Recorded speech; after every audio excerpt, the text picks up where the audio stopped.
Welcome to Fort Knox. I'm John Fortt, live at the NASDAQ market site in Times Square. We are on Facebook, Periscope, Twitter, YouTube, over the top on Apple TV, Amazon Fire TV. We're going to talk reputation today. CEOs in hot water, whether it has to do with race, gender, more. There's never been a time where there's more scrutiny on what top people say and what they do, particularly driven by technology. I've got Cara Alamo here at the NASDAQ. She's assistant professor at Hofstra, a reputation management expert, going to help us sort through all this. Also got Mike Jackson, CEO of Event Solutions International, joining us from out in Los Angeles, and Jillian Manis in San Francisco, a general partner with Structure Capital. So taking a look at this from the marketing and PR perspective, from the investment perspective, from the cultural perspective. Cara, I'll start with you. What has happened to the way companies have to think about managing their reputations? I mean, we've had this Papa John's news about the founder and chairman using the N-word in a way that he claims wasn't directed at a particular person, but he is shown the door, pushing back. It looks like he's done with that company. How has technology changed the game here? Well, in a word, what's happened is social media, because now all of the sudden, words, but I completely get what you're saying. When CEOs screw up, people talk back. And so now we talk about the golden hour of crisis response. And when someone screws up, it's kind of like when someone has a heart attack. Everyone knows that if you get a patient to the hospital within the first hour, they're much more likely to survive. Well, when a CEO screws up, they have about an hour to get ahead of the story on social media, or the board has about an hour to react. Because if they don't respond quickly and fix the situation, others will interpret their motives for them. Was this an issue of speed? I think of Starbucks and the bathroom incident in Philly, I think it was. And that was one where the view was they had to act quickly. With this Papa John's incident, it seemed like it wasn't an issue of time. It was just, once it was verified that this had happened, yeah, he apologized quickly, said there's no room for racism in society, etc.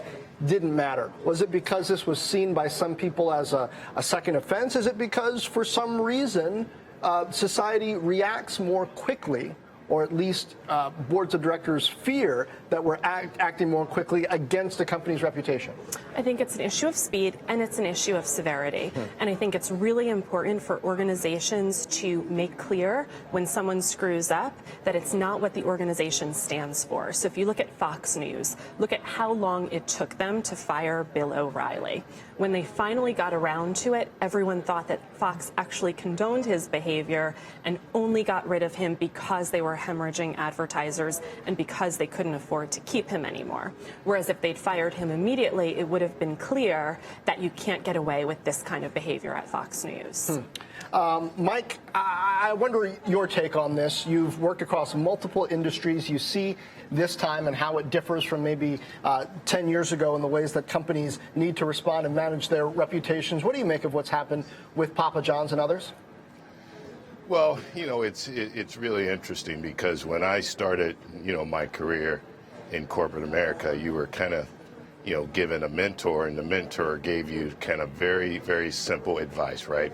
Don't violate company policy, don't obviously break the law or do anything illegal, and last but not least, don't violate your personal ethics, no matter what they are, right? So personal ethics are really more valuable than ever. And these ethical discretions, they cost companies millions of dollars. And whether it's the CEO, which is obviously the most impactful, but other employees in the organization, it's all about shareholder value. And now CEOs are accountable to not just their shareholders, but employees, investors, the consumers, as well as the communities that they live in. If you look at Papa John's, the community of Louisville, they lashed out against that. His word, removed his name from the stadium. He's obviously been a very big donor and very big part of that community. So now more than ever, it's all about personal ethics, and there are many avenues to tell those stories today. Jillian, it doesn't seem to me that racial slurs and use of the N-word is in some way less popular or condoned by our culture these days, to the same degree that there's this immediate, quick purge of executives who seem to have stepped outside the lines. Now, I'm of course, by no means condoning the use of racial slurs, but I wonder if we're getting into an issue where certain types of behaviors, or at least being caught in it, is of more concern to people than the actual culture that we're fostering. It seems like maybe we're allowing certain things in the culture, but we just don't want them said. And if you say them, bam, you're out. Is that good for us? You know what? You hit upon something really critical here. And part of this is the intentionality of integrity. There are companies that are reacting, and there are companies that are more proactive. Some are using optics. That's their commitment to accountability and transparency. But there are others like Airbnb. Now, Airbnb literally has an intentional integrity program. All the leaders speak about this. This is ingrained into the culture, and that's more of what we need to be seeing, where there are policies put in place, and that this is more of a proactive rather than reactive. There's a company called Callisto. It's a nonprofit. It's now on college campuses. It's reporting, and it's matching victims with the same predators. They're going to be bringing this in November to the technology sector, specifically to venture capitalists and to founders to be able to report the bad behavior of venture capitalists. Why that is so critical is because that really is, in my view, going to create systemic change in this country. If we can, as VCs, invest those values into the companies at the very beginning and become role models, which is what we should be, we certainly, technology sector, we did not create bad behavior, but we're certainly innovating it, and we should be leading in good behavior. And this is one of the ways we can, but proactively. Not reactively. Gillian, it's one of my concerns is that if we as a society react so quickly, while these are things that warrant a reaction, if we react so quickly that there's no conversation or seeking out of what the values really are and should be, I wonder if it starts to have the opposite effect. The conversation never gets sophisticated.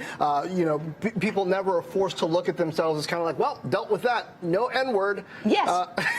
Yes, and shame on all of us on this. We, structure capital, our fund, we talk a lot about investing in values, not just valuations. Right. And that is the critical piece here. And that's what we're all striving to do. Once again, it should never be oops. It should be intentional integrity. Mike, that's what we have to focus. Mike, I want to get your take on that, too. Yeah, she makes a really good point because these aren't isolated incidents in these companies. And most of what you see when it actually comes to surface is this dysfunctional culture that ultimately emanates in someone getting caught, right? And so my take on it is the proactive nature of creating a culture, one that's inclusive, one that kind of respects the every aspect of the value chain. In doing that, kind of as part of who you are is a way to inhibit some of these things happening. And I work and consult with a number of startups, and the good news is young people that are building companies specifically in technology and entertainment, they are watching what's happening, and they're being very cautious to ensure that they create a culture that when they're 5 people or 10 people and they're doing a couple $1 million versus when they get as big as, the Weinstein Company, that they've got fully ingrained in their culture this whole notion of being inclusive and respectful of who they are. And Mike, speaking of technology, I want to get out to Santa Clara now. CNBC's Josh Lipton is there outside Intel headquarters. And for those who have been following in the news, Intel is looking for a new CEO because the former CEO, Brian Krzanich, kind of forced to resign after an inappropriate workplace relationship of his was discovered by the board. Josh, take us through what exactly this situation has meant for Intel and perhaps what these sorts of cultural situations mean for the Valley. Where Intel is concerned, this was a specific company policy that said hey, executives are not to have relationships, consensual or not consensual, with anybody in the company. This Krasanich relationship was said to be consensual. What's the fallout from this, Josh? Well, yeah, certainly for Intel. I mean, it was a pretty clear cut, as you mentioned, John. Just reading what Intel had to tell us, it was pretty straightforward. He had a past consensual relationship with an employee that violated Intel's own policy. There was an investigation, and then Intel went on to say that given the expectation that all employees have to respect these basic values, the board accepted his resignation. I think also with Intel, you remember this is a company that certainly prides itself as being an ethical company. Remember just a couple of years ago, they touted the fact that they had been named one of the world's most ethical companies as defined by this independent corporate think tank. So a big change here at Intel. If you look at that stock, over the past 3 months, John, it has underperformed the major averages. And when you talk to analysts, they'll say in part that's because Intel investors now, they have to deal with this big open question, which is who's going to lead this company in the years ahead. Josh, I know Brian Krasanich as an executive decently well. He was pushing for a lot of different things diversity-wise at Intel, hiring more women, hiring more minorities, not just overall, but by job function. Do you think that we've moved into an area, an arena, where companies are more sensitive to sort of this, I don't want to call it zero tolerance, but very low tolerance idea for violations of corporate policy that could be seen as culturally dangerous? I know it's interesting, John. Maybe it's a new time, too, but I think it was so clear-cut, though, as well. I mean, the policy as stated by this chip giant was pretty clear-cut. What Krasanich did is not allowed. And so I'm not sure what choice really the company ultimately had. You couldn't have a healthy, I would think, and it's maybe a question for your guests, I don't see how you could have a healthy, vibrant corporate community and culture if there was one rule for the top and a different rule from anybody else. And certainly now more than ever, I think that's the case, John. Yeah, absolutely. That rule in place just since 2011, and the word is that was put in place because there had been multiple issues raised in the Valley, perhaps at Intel as well, about where the line was and what was appropriate. Kara, I want to bring this back to the culture again, too. How are companies different from, say, politics, where, if anything, led by the president, many politicians seem to be taking more chances with what they think is okay to say when it comes to dealing with minority groups, ethnic groups, what gender norms are or ought to be? I think one thing that chief executives should realize is that they cannot get away with the things that President Trump gets away with. And I don't think most politicians will be able to either. He's a rather sort of unusual case, a unique case. But I think that corporate executives need to know that the bar is higher than it has ever been before, that anything they do is under scrutiny, that anyone can secretly record them in a meeting. And what we've seen is employees turning on their own CEOs. And turning recorders on their own CEOs. Jillian, I believe you had a question for Josh Lipton? Yeah, I'm just wondering, Josh, the internal conversation down there, do most people, most employees feel that this was the right decision? Do they feel that this will also create more of an awareness by all leaders by taking this step? I know that the board was very much proactive in terms of their instilling these policies, instituting these code of conduct years ago, and then having a leader to represent that. So I'm interested in hearing a little bit about what is the conversation internally within the company, and the employees commending the leadership, I would think, on this decision, even though this leader was trying to promote diversity inclusion in other ways. Yeah, unfortunately, I don't know internally how employees, the 50,000 employees here just in the U.S. Felt about that decision. I would have to imagine As respected as Mr. Kucinich was, certainly on the street, the stock moved sharply higher under his watch. As John was saying, that was part of certain strategic decisions he made to move this company into more hot areas like AI, like self-driving cars. To be honest, most of the reports indicate that if there is any kind of frustration with employees at Intel, I haven't heard it about this case. I've heard it more about certain true structural business and strategic issues the company faces, specifically manufacturing problems with its new 10 nanometer chips, not being able to make and ship those chips in quantity. The reports indicate that's actually where more of the frustration has to be. I think you have to assume that most employees, though, would be heartened, whatever they thought about Mr. Kruzanich's time here, that everybody here, all 50,000 employees, have to operate by the same set of principles. Josh Lipton, outside Intel headquarters. We got to let him go. He's got to do some stuff for CNBC Live as well. Josh, thanks. But Mike, I did want to get back to you on this question of how the image of a company and the stewardship of it has become more complicated in an era where anybody can tweet about the company and it might go viral. It's not just about the press releases you put out, the commercials you put out, the positive things you do to burnish your image. There are many more potential both positive and negative inputs. Is that leading to better cultures or just more sensitive cultures?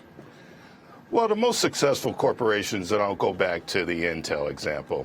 Intel, in 2011, decided that, they, want to be a company of a very strong ethics. They changed their policies. These companies don't just change their policy and just post it on a wall anymore, nor are they accepting of, that individual's just being himself, if you will. There's culture surveys, there's internal audits. Companies have kind of ethics hotlines. So the smart and most innovative companies, they understand that culture and creativity is the key to innovation and obviously to driving results. And so they're just not posting these policies out there.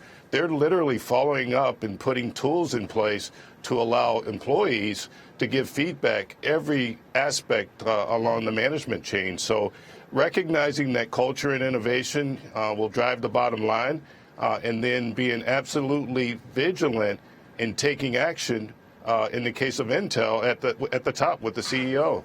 Kara, here's part of what concerns me. Our higher education system right now is having this struggle about what the First Amendment really means and what free exploration of ideas really means. It personally distresses me when I see students pushing for these ideas of safe spaces because I feel like a college, a university experience, a campus ideally is a place where there's an overriding idea of the value of every person, yes, but ideas get challenged. And students respect each other enough to feel the challenge on an academic basis, and just the ideas, the best ideas rise to the surface.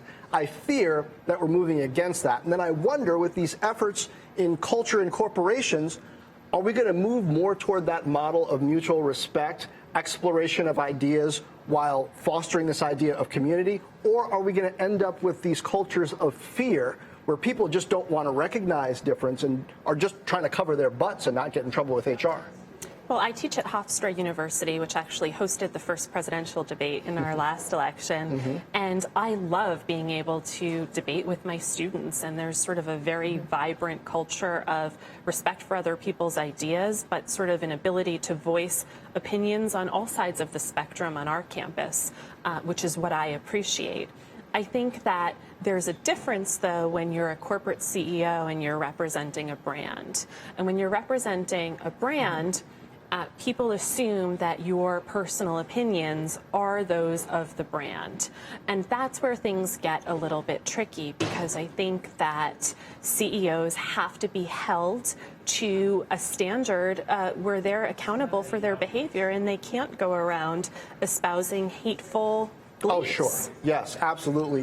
Jillian, I wonder from your perspective, how important is this free exchange of ideas with respect for the person maintained? I mean, it seems like in an environment where you're trying to innovate, you want people to feel free to express. But at the same time, and I guess executives, founders, CEOs have to embody this. There needs to be a strong culture of value for the individual. Yeah, absolutely. I mean, listen, these brands and these companies, and we're an early stage investor. We see that these founders take this extremely seriously, because the companies are not just what they're building, but who they are personally. They are extensions of what their personal missions are, what their personal values are. And so that really is the beginning of where we can build, as I said, sort of a foundation with this startup community, with these founders who realize that how their company is being perceived is how they're being perceived. And so we're starting at the beginning. And if we can start at the beginning with instilling this and with encouraging this and being role models for this type of good behavior, then we will create the systemic change going forward. But these brands, these leaders are realizing that these companies are extensions of themselves. Well, then and that's the way they should be thinking. Yeah. I guess things have changed a lot in the past 10, 15 years, because we read about what Facebook was like in its formative days when Zuckerberg and his friends first moved out to Palo Alto, the murals that Sean Parker had painted on the walls at the time, the business card that Mark Zuckerberg had. Are you saying you feel like a Facebook being founded today wouldn't have that kind of culture in the Valley? Yeah, I do think that there is. We're working with founders who are more self-aware. They obviously have more focus, and they're being put under a microscope that is holding them accountable for all their actions. But there's also a sense of humility that is being interjected and needs to be even more so into the leadership of not only the tech industry, but obviously in this country. And I think that is one of the missing pieces that we all need to start investing in and have been investing in, but obviously need to go that step further. Mike Jackson, does diversity in the executive ranks solve this problem in part? Do you think that a CEO, a CFO, name your C-suite executive, who has a staff that's more diverse is more likely to have these issues top of mind, less likely to have a conference call scenario like Papa John's just did? John, I wholeheartedly agree with you, because if you look at the most successful companies, and whether they're startups or legacy companies, those that have a diverse leadership team, they have those conversations in private. They have the conversations about who they want to be amongst themselves. And when you've got, women and people of color at the table, it just really makes for a healthier culture, healthier dialogue. And then that emanates through the entire business. And it even gets down to innovation and the ability to be creative. So, I'm a firm believer, and I kind of live that at various points in my career. The most successful brands have a very diverse leadership team. They have a culture where they all work together very, very well. If there's issues that do arise, and obviously there are issues, but they don't have a dysfunctional culture. And I like to believe that Papa John's is not just isolated to the issues with the CEO. From my perspective, you dig deeper, they probably have a dysfunctional culture and one that's not very inclusive when you look at the leadership ranks. It reminds me a bit you know of... what? Also, go ahead, Jillian. Can I just also talk that this is not only in terms of the CEO, this is also in terms of the board as well.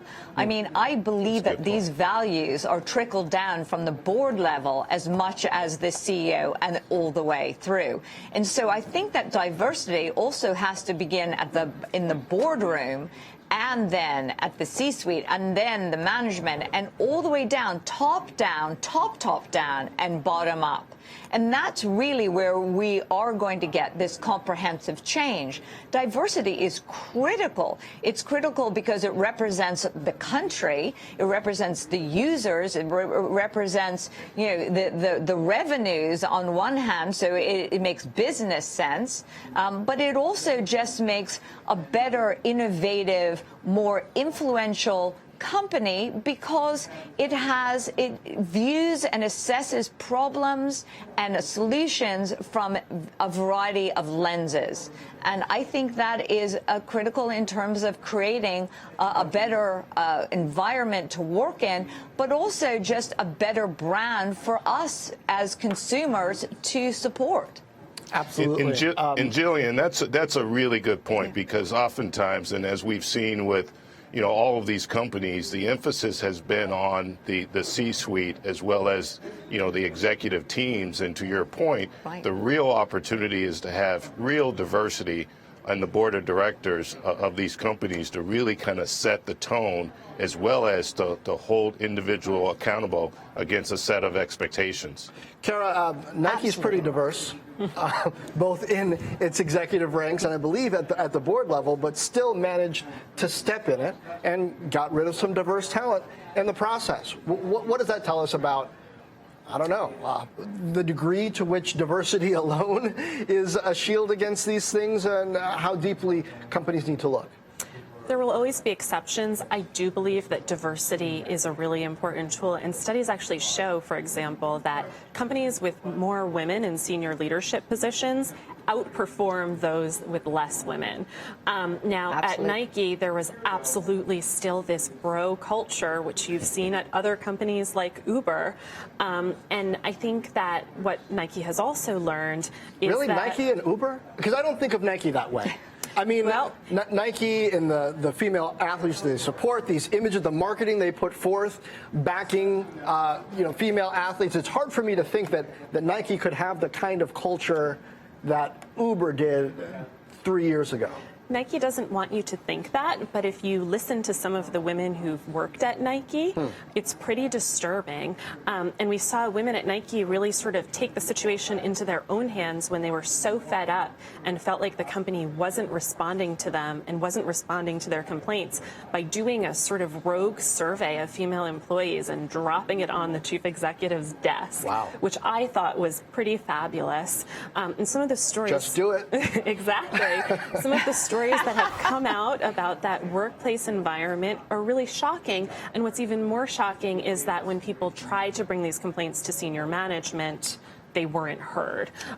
But this has all been exposed. And we saw the departure of the president and other top executives recently. And I think chief executives are realizing that they need to take these concerns seriously and that they need to do better if they want to hold on to their jobs. Lots of cultural winds blowing, and blowing differently in corporate America than they are perhaps in society at large and in politics. Guys, it has been great to explore these ideas with you. Kara Alemo, assistant professor at Hofstra, specializing in reputation management. Of course, Mike Jackson, CEO at Event Solutions International, and Jillian Mattis with Structure Capital. This has been Fortt Knox Live here at the NASDAQ market site in Times Square in New York, and streaming Facebook, Twitter, Periscope, YouTube, Apple TV, Amazon Fire TV, you name it. On the podcast this week, George Kurian, the CEO of NetApp. It's a storage company, enterprise storage.